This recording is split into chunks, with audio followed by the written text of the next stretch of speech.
Start.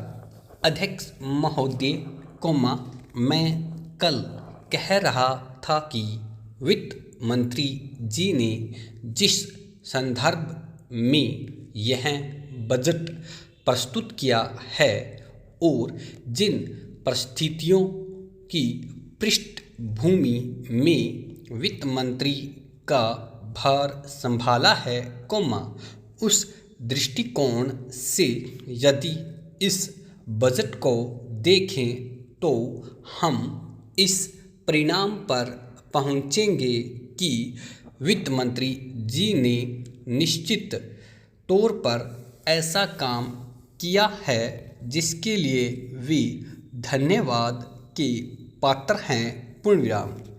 उन्होंने देश की अर्थव्यवस्था को सुधारने के भार को लेकर उसमें सफलता प्राप्त करके देश की बिगड़ती हुई आर्थिक दशा को सुधारा। पिछले वर्ष देश का उत्पादन बढ़ा है, उद्योगों में सुधार हुआ है, कीमतों में सुधार आया है, हमारा आयात कम हुआ है और निर्यात बढ़ा है। इस तरह से देश में एक नई आशा और विश्वास पैदा हुआ है। इस वर्ष के बजट द्वारा भी उन्होंने पिछले वर्ष के कार्यक्रम को जारी रखने की कोशिश करने का प्रयास किया है। मुझे इसमें कोई संदेह नहीं है कि इसमें भी उनको सफलता मिलेगी। उन्होंने देश की आयात निर्यात के बारे में जो कदम उठाए हैं उनमें निश्चय ही हमारे विदेशी व्यापार का संतुलन सुधरेगा, यह निश्चय के साथ कहा जा सकता है। मैं वित्त मंत्री के लक्ष्यों व कर नीति का आमतौर पर स्वागत करता हूँ,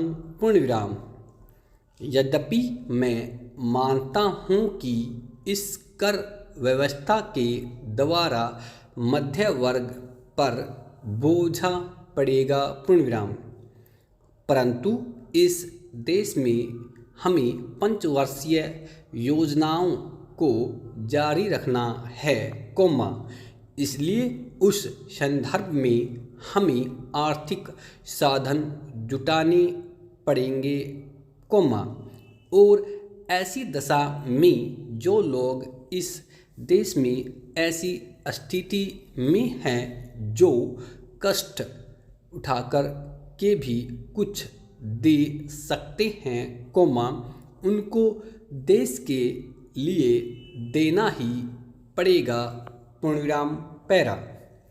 इसलिए वित्त मंत्री जी के इन कदमों का भी मैं स्वागत करता हूं, परंतु साथ ही साथ में नम्रतापूर्वक यह अवश्य कहना चाहता हूं कि वित्त मंत्री महोदय ने किसानों पर जो भी नए कर लगाए हैं, उनके ऊपर वे फिर सोचें।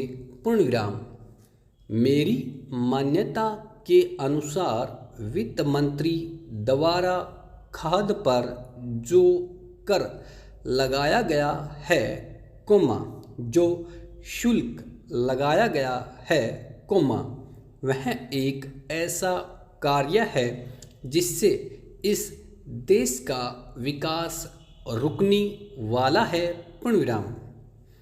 उन्होंने अपने बजट भाषण की भूमिका में कृषि संबंधी कच्चे माल के उत्पादन के लिए पूंजी लगाने की आवश्यकता पर जोर दिया है।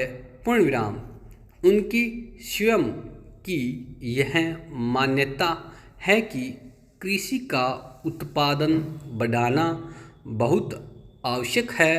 स्टॉप।